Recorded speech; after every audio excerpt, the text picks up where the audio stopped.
আসসালামু আলাইকুম রহমতুল্লাহ। আপনারা দেখতে পাচ্ছেন আমার বহুল কাঙ্ক্ষিত বক্স ডিভাইসটি আমি হাতে পেয়ে গেলাম।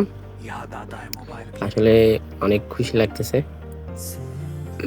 আর আমি আল্ট্রা ভার্সনটা নেই, আল্ট্রাটা নেই যেটা সাথে বক্স সকেট সহ পাই। আমি অনলি বক্স নিচ্ছি, ওইটা আইএসপি। আর এখানে একটা প্লেট দেওয়া হয়েছে, প্লেটটা হচ্ছে আইসি লাগিয়ে ওই এক বলতে গেলে আইএসপি এটাই দেখতে পাচ্ছেন। এটা হচ্ছে আইএসপি করে আইসি ওই প্লেটে লাগিয়ে তারপরে আইএসপির মাধ্যমে কাজ করা যায়। তো আমি একসাথে আপনাদের দেখানোর চেষ্টা করব, বক্সটি দেখানোর চেষ্টা করব। দেখতে পাচ্ছেন বক্সটি, আসলে বক্সটি দেখলে মনটা ভরে যায়। কারণ হচ্ছে বক্সটির বিল্ড কোয়ালিটি ইজিজেটেকের মতো না হলেও কিন্তু এটার লাইটিং থেকে আর এটার কার্যকারিতা অনেক উন্নত, বলতে গেলে ফিউচারিস্টিক একটি ডিভাইস বলতে পারেন। দেখবেন এটার সাথে দুইটা দিছে, আইএসপি অ্যাডাপ্টার দুইটা দিছে। এখন এখানে দেখতে পাচ্ছেন এগুলো আইএসপির জন্য।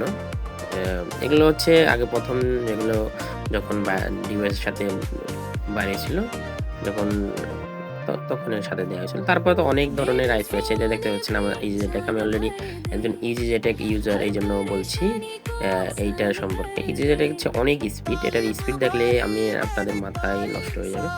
আসলে যারা তো জানেন তারা তো জানেন, যারা নতুন, যারা নিউ ইউজার, যাদের কাছে বক্স নেই তারা বুঝবেন। দেখেন এটা কানেক্ট, এটার একটা অসুবিধা ইজিজেটেক হচ্ছে এটার একটা বলতে ব্যাড সাইড বলতে পারেন, কানেক্টিভিটিতে একটু প্যারা দেয়।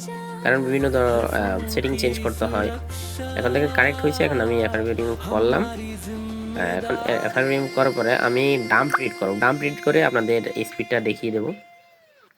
তো প্রথমে আমার স্পিড নিচ্ছিল 44 এমবি 48 এমবি আইএসপিতে, আপনারা চিন্তাই করতে পারেন না, আইএসপিতে 44 এমবি। আর আমার ল্যাপটপের পোর্ট হচ্ছে ইউএসবি 2.0 তো জিরোতে। আর যদি 3.0 হয় তাহলে আপনার স্পিড পাবেন 200 প্লাস।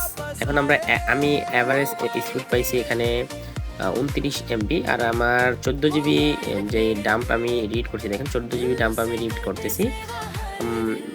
এখানে দেখতে পাবেন মাত্র 8 মিনিটে 14 জিবি, দেখেন 8 মিনিটে আমাদের 14 জিবি রিড করা হয়ে গেছে। যারা নতুন নিতে যাচ্ছেন তাদের আমি রিকমেন্ড করব ইজিজেটেক নেন, যেটা এক চান্সে কানেক্ট হয়। এটা একটু কানেক্টিভিটিতে প্রবলেম দেয়, নতুনদের জন্য 564 না নিলেই ভালো হয়।